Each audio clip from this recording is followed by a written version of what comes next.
Hello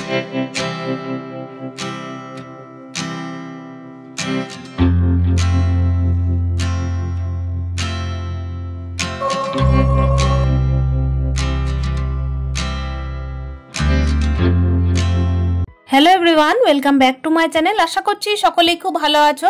Birbhum জেলার ছোট্ট একটা শহর থেকে আমি সুধা আবারও চলে এসেছি নতুন দিনে নতুন আরও একটা ব্লগ নিয়ে। তো সাথেই থাকো আমার, আশা রাখছি আজকের ব্লগটাও তোমাদের প্রত্যেকের খুবই ভালো লাগবে। আজকে হচ্ছে বৃহস্পতিবার, ঘড়ির কাঁটায় বাজে মোটামুটি ওই 7টা। আসলে ছেলের ছিল কম্পিউটার ক্লাস, সে কিন্তু চলে গেছে কম্পিউটার ক্লাসে। আর এই তো দেখতেই পাচ্ছ বিছানাটা আমি পরিষ্কার করে নিচ্ছি। তবে বিছানাটা যে পরিষ্কার করে নিচ্ছি তারপর যে আবার করতে হয়নি তা নয়, আসলে আমার হাজব্যান্ড কিন্তু সবকিছু আবার রোদে দিয়েছিলেন।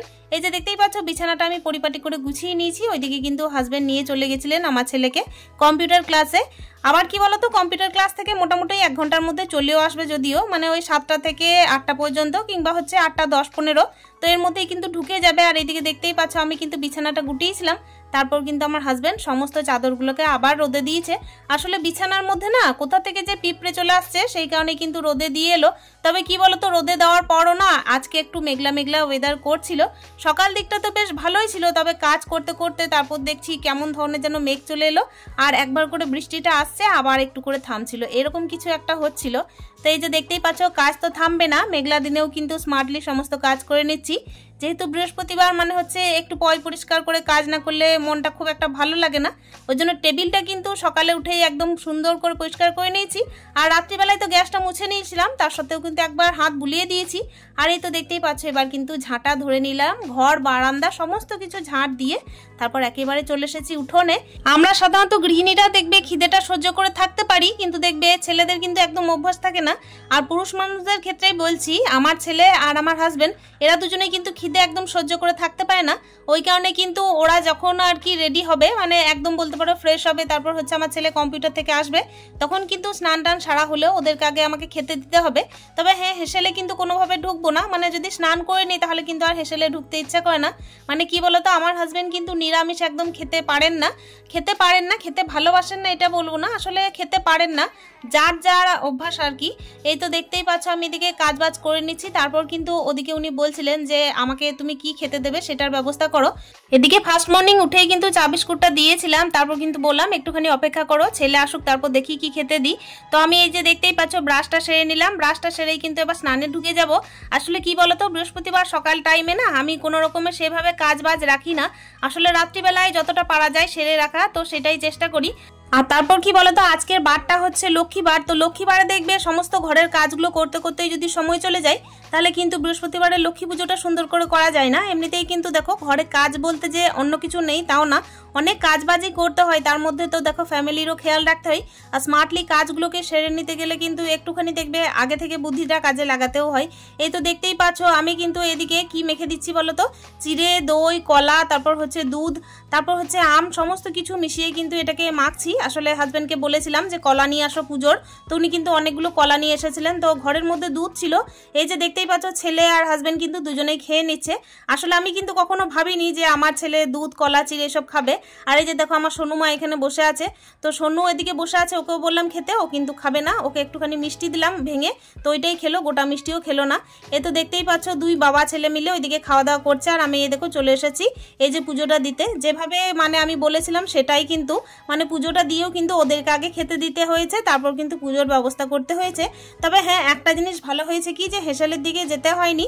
হেসেলের দিকে গেলে দেখবে একদম ভালো লাগে না, স্নান টান করার পর একদম যদি পুজোটা দিই না তাহলে ভালো লাগে।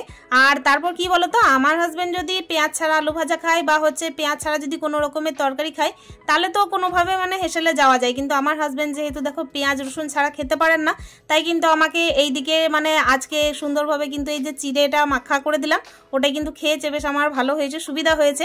এখন শান্তি মনে পুজোটা দেবো, তারপর রান্না বান্না করবো, তাহলে মোটামুটি বেশ আমি ফ্রি থাকবো। মানে পুজোটা যদি নিশ্চিন্ত মনে দেওয়া যায় না, তাহলে দেখবে খুব ভালো হয়। কেন কি পিছু টান দিয়ে কিন্তু বৃহস্পতিবারের কোনো পুজোই হতে চায় না দেখবে। আর এই তো যে টাইমে পুজোর ফুলগুলো তুলছি সেই টাইমে দেখছি মেঘের অবস্থাটা একটুখানি খারাপ, ওইটাই আর কি দেখছিলাম যে কেমন একটা ঝোড়ো হাওয়া চলে এলো। তো ঝড় আর বৃষ্টির মধ্যেই কিন্তু আজকে রান্না বান্না কাজবাজ সমস্ত কিছুই স্মার্টলি করে নিয়েছিলাম। যেহেতু দেখো ঘরে একটা ছেলে আছে আর হাজবেন্ড আছে, তার সঙ্গে কিন্তু কিন্তু তাল দিতে গেলে আমাকে কাজবাজগুলো সুন্দর করে নিতেই হবে, কেন কি ওদেরকে টাইমে খেতে দিতে হবে, তার সঙ্গে ঘরের কাজগুলোকেও সুন্দর করে করতে হবে, আবার বৃহস্পতিবারে লক্ষ্মী পুজোটাও দিতে হবে। যে মুহূর্তে আমি পুজো দিচ্ছিলাম সেই মুহূর্তে কিন্তু একটুখানি দেখলাম টিপটিপ করে বৃষ্টি পড়ছে, তবে কি বলতো এখন কিন্তু সেভাবে কোনোভাবেই বৃষ্টিটা হয়নি। যেই কাজবাজগুলো আর কি জোর তালে করতে লেগেছি সেই টাইমেই কিন্তু বৃষ্টিটা চলে এসেছিল। এই তো দেখতেই পাচ্ছ লক্ষ্মী পুজোটা আজকে দিয়ে নেবো সুন্দর করে, তার জন্য কিন্তু ঘরটা সাজিয়ে নিলাম। আর মাঝে মাঝে না রোদ উঠছে, আবার কিন্তু একটা ঝোড়ো হাওয়া দিচ্ছে, আবার টুকটুক করে বৃষ্টিও দিচ্ছে। তো এইরকম একটা মানে ওয়েদার ছিল আজকে। তবে রোদের মধ্যেই কিন্তু টিপটাপ করে বৃষ্টি হওয়ার পর ভাবলাম কি যে আর হয়তো বৃষ্টিটা হবে না। মাঝে করেছিলাম কি তোমরা হয়তো দেখলে বুঝতে পারবে। এ তো দেখতেই পাচ্ছ এখন পুজোটা দিয়ে নিচ্ছি, আস্তে আস্তে কিন্তু বুঝতে পারবে। আজকে কিন্তু বাইরে গিয়ে আমি কাজবাজ করতে করতে ভিজেও গেছি। তো এখন দেখতেই পাচ্ছ সুন্দর করে প্রদীপটা সাজিয়ে নিলাম। প্রদীপ আর দুটো ধূপ যে একসঙ্গে জ্বালিয়ে নিয়েছি। এরপর সমস্ত ঠাকুর দেবতারকে ফুল তারপর জল যা ছিল ঘরের মধ্যে আমার তাই দিয়ে সাধ্য অনুযায়ী আমি পুজোটা দিয়ে নিলাম। আর এত সুন্দর করে পুজোটা আমার দেওয়া হয়ে গেল। এরপর কিন্তু আমাকে দেখো রান্নাঘরেও ছুটতে হবে। এখনকার বর্ষার মেঘের কিন্তু কোনো রকমের কোনো ভরসা নেই, কেন কি দেখো বর্ষার মেঘের মধ্যে কিন্তু মানে এই দেখবে রোদ আছে, এই দেখবে বৃষ্টি আছে। তবে আমাদের এইদিকে কিন্তু সেভাবে কোনো বৃষ্টি হয়নি। এই যেদিন বৃহস্পতিবার ছিল সেই দিনই কিন্তু বেশ ভালো রকমের বৃষ্টিটা হয়েছিল। তো মাঝে কিন্তু এই যে দেখতেই পাচ্ছ লাউ কেটে নিয়েছি, আর এই তো মাছ এনেছিল আমার হাজবেন্ড 3 পিস কাতলা মাছ, তো ওটাই কিন্তু আজকে করে নেব। আমি কিন্তু বৃহস্পতিবার দিন সাধারণত নিরামিষ খাই, তবে আমার শ্বশুরবাড়িতে মাছ খাওয়ার প্রচলিত আছে। তো সেই কারণে বৃহস্পতিবার মাছ থাকলে কিন্তু মাছ খেয়ে নিই, আর না থাকলে কিন্তু নিরামিষ খাই। যেদিন আর কি যেমন হয়। আমাদের গৃহিণীদের দেখো এটা খেতে হবে সেটা খেতে হবে এরকম কিন্তু কোনো বাধা ধরার মধ্যে আমরা নিজেকে রাখি না। আসলে প্রকৃত সংসারীর মেয়েরা দেখবে সাধারণত নিজেদেরকে কোনো বাধা ধরার মধ্যে রাখে না। মোটামুটি সংসার করার জন্য যতটুকু নিজেদেরকে বেঁধে রাখতে হয়, তো সেই বাধা ধরার মধ্যে তো থাকতেই হয়, কিন্তু যে এটা খেতে হবে এটা ছাড়া আমার চলবে না এরকম কিন্তু কোনো রকমের আমাদের মনের মধ্যে কিছু থাকে না, বলো। আর এই তো সংসারের জন্য এতদিন ধরে যা যা করি আমরা, তার মধ্যে থেকে কিন্তু সমস্ত রকম পরিস্থিতিকেও আমরা মানিয়ে নিয়েছি। এই টাইমে যখন পোস্ত বাড়তে এসেছি তোমরা তো দেখতেই পাচ্ছ যে বৃষ্টি চলে এলো। আমি কিন্তু পোস্ত যেই বাড়তে লেগেছিলাম তখন কিন্তু বৃষ্টি আসেনি। হাজবেন্ডকে বললাম যে চলো ক্যামেরাটা একটু ধরে দাও, তো আমি কিন্তু স্ট্যান্ডে আজকে লাগাবো না। তারপর দেখছি বৃষ্টি চলে এসেছে। হাজবেন্ড কিন্তু একদম দৌড়ে দৌড়ে এই যে শিল নোড়াটা বাটা পোস্ত সহ এই যে সিঁড়ির তলায় নিয়ে চলে এসেছিলেন। তো ওখানেই আর কি ভালোভাবে পোস্তটা বেটে তুলে নিয়ে এলাম। আর এখন কিন্তু বাইরে না বন্ধুরা গদগদিয়ে একদম বৃষ্টি হচ্ছে, জানো তো। এত বৃষ্টি হচ্ছিল যে বাইরে কিন্তু কোনোভাবেই আমি আর মানে যেতে পারলাম না।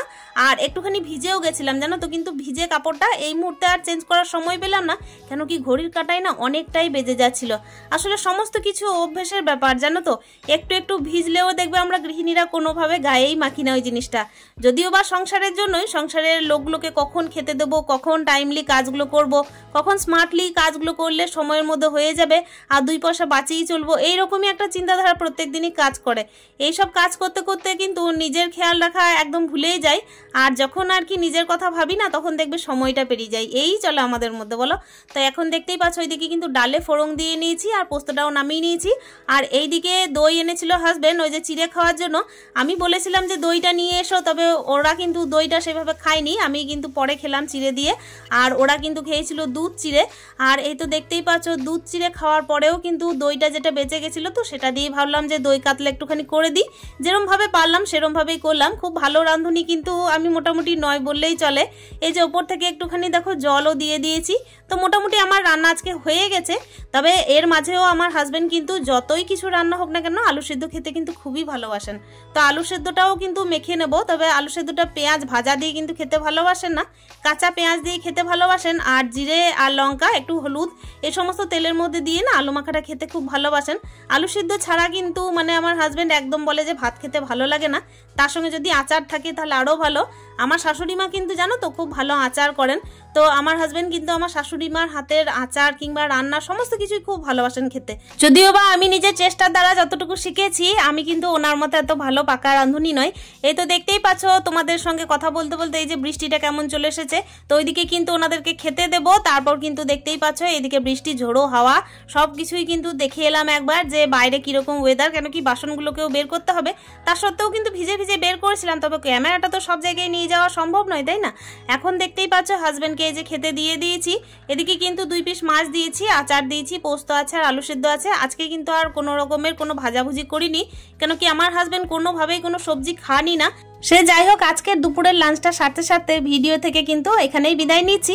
আর দেখা করছি অন্য দিনের অন্য আরো একটা ভিডিওতে। ততক্ষণের জন্য তোমরা প্রত্যেকে ভালো থেকো, সুস্থ থেকো, প্রত্যেকে হ্যাপি থেকো। স্টে হ্যাপি, হ্যাপি মন, টাটা।